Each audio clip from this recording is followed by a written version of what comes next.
Asia cup 2025 के पहले मुकाबले की भारतीय टीम की प्लेइंग 11 आई तो इन दो स्टार प्लेयर्स की टीम इंडिया के प्लेइंग 11 से हो गई विदाई। आखिरकार वो दो स्टार प्लेयर्स कौन से हैं, या यूं कह लें कि दो नहीं तीन प्लेयर जो कि 11 में जगह बना सकते थे वो नहीं बनाते नजर आएंगे।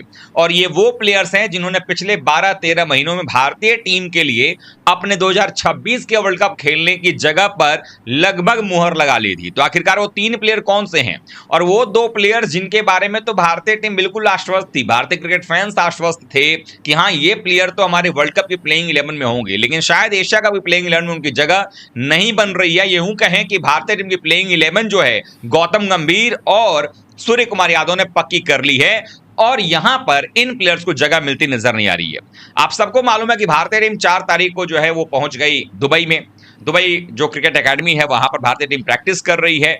अब 5 तारीख को भी भारतीय टीम का प्रैक्टिस रहा, 6 तारीख को भी भारतीय टीम की प्रैक्टिस रही। उसके अलावा देखें तो वहां पर पाकिस्तान की टीम अभी अपनी ऑप्शनल प्रैक्टिस करने के लिए आई थी, चूंकि उनका ट्राई सीरीज चल रहा है वहां पर। और बता दूं आपको कि अफगानिस्तान और पाकिस्तान का फाइनल भी होने वाला है, और ऐसे में भारतीय टीम भी वहां प्रैक्टिस कर रही थी। भारतीय प्लेयर्स बड़े चिल नजर आ रहे हैं, सब अपना अपना अपना रूटीन जो वर्कआउट है वो कर रहे हैं, आगे प्रैक्टिस कर रहे हैं, जिसको जो रोल मिला वो कर रहा है वहां पे।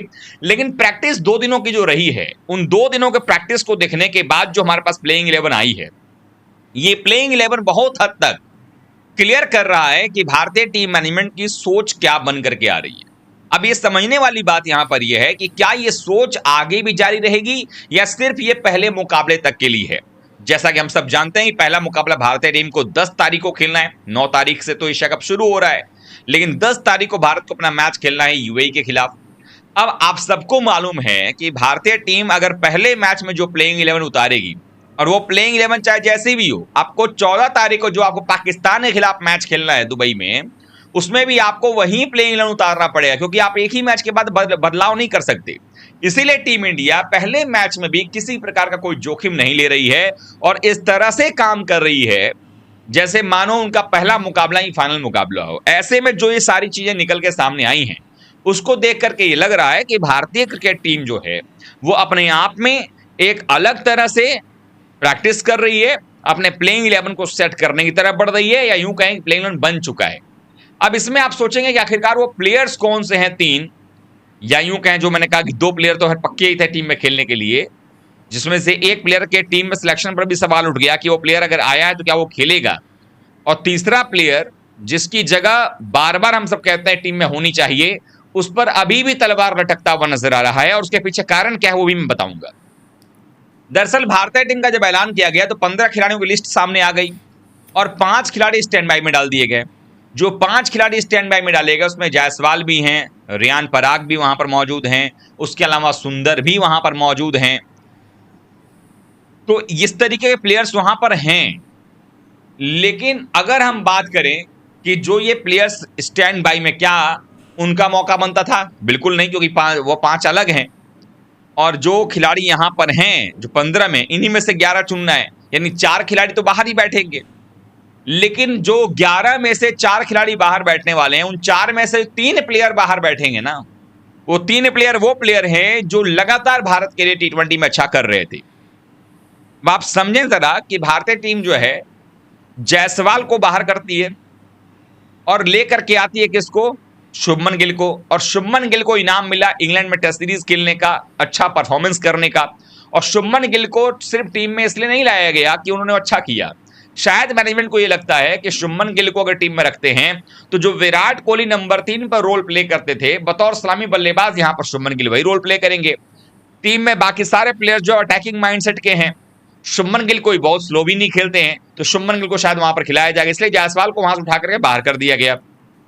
लेकिन शुभमन गिल के टीम में आने और जायसवाल के टीम से बाहर जाने तक की बात होती तो अलग बात थी। अब प्लेइंग 11 बनाने के लिए जो दिक्कतें आ रही हैं वो ये आ रही हैं कि शुभमन गिल करेंगे ओपनिंग। ये बात अजीत अगरकर ने प्रेस कॉन्फ्रेंस में जब उन्होंने किया था सूर्या के साथ में प्रेस कॉन्फ्रेंस, उसमें बता दिया था, और अभिषेक शर्मा उनके दूसरे ओपनर हैं। अब यहां पर बात आती है कि संजू सैमसन की जगह बनती है क्या। मैंने आप लोगों को बार बार बताया है कि नंबर 3 पर ऑलरेडी इस टीम के लिए तिलक वर्मा ने जबरदस्त परफॉर्मेंस किया है, और वो भी टीम के अंदर में हैं। मतलब ये है कि नंबर 3 पर हैं, अच्छा करके आ रहे हैं लगातार अपने स्लॉट पे, बैक टू बैक 100s भी लगाए उन्होंने, अफ्रीका में अच्छा किया, साथ ही साथ अगर देखें तो नंबर 3 पर वो खेलते भी हैं, अभी सूर्या ने अपना स्लॉट उनको दे दिया था, सूर्या 4 पर खेलते हैं। तो क्या भारत इतना करेगा कि भाई तिलक को भी हटा दो? तो नंबर 3 पर तिलक रहेंगे। और ऐसे में संजू सैमसन की बात करें, संजू सैमसन को आप ओपनिंग से हटा चुके हो, अगर आप नंबर 3 पर भी नहीं खिलाते हो तो फिर संजू सैमसन की जगह टीम में नहीं बनती। मैं बताऊंगा प्रैक्टिस में क्या हुआ है। तो अब नंबर 3 पर वो नहीं खेलेंगे, तो 3 पर तिलक हो गए, 4 पे सूर्या हो गए, 5 पे हार्दिक, 3 4 5 आपका फिक्स है। अब 6 7 8 ये बड़ा क्रूशियल है, जिसको अगर देखें तो नंबर 6 पे दुबे के बारे में बात हो रही है, क्योंकि दुबे ने खूब सारी गेंदबाजी की है। 2 दिनों के प्रैक्टिस सेशन में हमने देखा है शिवम दुबे ने खूब गेंदबाजी की है। मतलब कहीं ना कहीं मैनेजमेंट ने उनको इस बात का इल्म करवा दिया है कि आपसे हम बॉलिंग से भी आपका हम इस्तेमाल करेंगे। तो दुबे हो गए 6। 7 नंबर पे अक्षर पटेल का होना तय है, यानी कि अक्षर पटेल आपके पास एक लेफ्ट आर्म स्पिनर, और चूंकि भारतीय टीम अपनी बैटिंग लाइनअप को भी थोड़ा सा स्ट्रॉन्ग करना चाहती है तो अक्षर पटेल 7 पे आएंगे। 8 नंबर पर अब आपको सोचेंगे, अभी तक तो जितेश शर्मा का नाम नहीं आया, क्योंकि अगर संजू नहीं है, जितेश वो प्लेयर है जो नंबर 8 पर आकर के भी 8 बॉल 10 बॉल में बड़ी बड़ी हिटिंग कर सकते हैं, जबकि संजू के लिए या तो ओपनिंग या तो नंबर 3 के नीचे के पोजीशन में संजू के लिए खेलना सही नहीं है। तो 8 नंबर पर जितेश शर्मा हो गए। 9 नंबर पे सिलेक्शन में पेज है यहां 2 चीज, या तो कुलदीप यादव या तो वरुण चक्रवर्ती। वरुण चक्रवर्ती को जब से मौका दिया गया वो लगातार अच्छा कर रहे हैं, और कुलदीप यादव भी वर्ल्ड क्लास स्पिनर है, हमें नहीं भूलना चाहिए। अब यहां पर मामला अटका है, कुलदीप खेलेंगे या वरुण खेलेंगे। 9 हो गया, और मैं बताऊंगा कि कैसे दोनों भी खेल सकते हैं। 10 नंबर और 11 नंबर 2 पेस बॉलर के लिए बचता है, यानी बुमराह और अर्शदीप। अब यहां पर अगर आप देखेंगे तो अगर मान लिया जाए, मेरा अपना ओपिनियन है कि अगर आप कुलदीप को और वरुण को दोनों में से किसी एक को खिलाते हो तो प्लेइंग 11 के अंदर में सिर्फ 2 स्पिनर रह जाएंगे, और आपके पास पेसर की भूमिका में बुमराह, अर्शदीप और हार्दिक के साथ शिवम दुबे होंगे। तो क्या आप 2 पेस ऑलराउंडर पर उतना ही भरोसा कर सकते हैं जितना कि आप भरोसा बुमराह और अर्शदीप पर करते हैं? जवाब होगा नहीं, नहीं कर सकते हैं। इसलिए आपके पास अगर स्पिनर चाहिए तो क्वालिटी स्पिनर चाहिए। तो ऐसे में यह भी हो सकता है कि मैनेजमेंट ये सोचे कि हम 8 नंबर पर जो जितेश शर्मा को खिला रहे हैं, क्यों ना जितेश शर्मा नंबर 7 पर रहे, यानी कि नंबर 7 तक की बल्लेबाजी हमारे पास में रहे, और दुबे की जगह पे हम यहां पर खिला लेते हैं एक और एक्स्ट्रा स्पिनर, यानी 3 स्पिनर, अक्षर पटेल बैटिंग बॉलिंग, उसके बाद आपके कुलदीप और वरुण सिद्ध बॉलर, और अक्सर आपकी बल्लेबाजी में भी योगदान देते हैं। उनको आप 4 भेज दो, 5 भेज दो, कोई फर्क नहीं पड़ता है, फ्लोटर की तरह आप यूज कर सकते हो। अक्सर को बैटिंग करना जानते हैं, तो अक्षर पटेल के साथ में ये भी दिक्कत नहीं है कि सिर्फ बॉलर हैं। तो ऐसे में आपके पास कहने के लिए 2 स्पिनर और प्लस 1 अक्सर हो जाएंगे, 3 स्पिनर हो गए, और 2 पेसर प्लस हार्दिक हो जाएंगे, तो 6 बॉलिंग ऑप्शन भी हो गया आपके पास में। लेकिन जो स्पिनर जो मिडिल ओवर्स में डालेंगे 6 ओवर से लेकर के 15 ओवर के आसपास में, उसके लिए आपके पास में क्वालिटी स्पिनर्स भी होने चाहिए, जो कि हैं। और कुलदीप यादव का जो ट्रैक रिकॉर्ड है दुबई में वो सबसे बेहतरीन है। ऐसे में कुलदीप यादव का होना मेरी नजर बनता है। लेकिन ये कुलदीप की बात हो गई, फिर भी अगर आप देखेंगे तो 2 प्लेयर जिनके बारे में इसमें चर्चा भी नहीं हुआ, वो ये रिंकू सिंह को प्लेइंग 11 रखा गया, और रिंकू सिंह पिछले कुछ सालों में भारतीय टीम के लिए फिनिशर की भूमिका निभा रहे थे। वो रिंकू सिंह शायद 11 में जगह बनाते हुए नजर नहीं आ रहे हैं, क्योंकि रिंकू को लाओगे फिर किसको बाहर करोगे? क्या स्पिनर भी बाहर कर दोगे?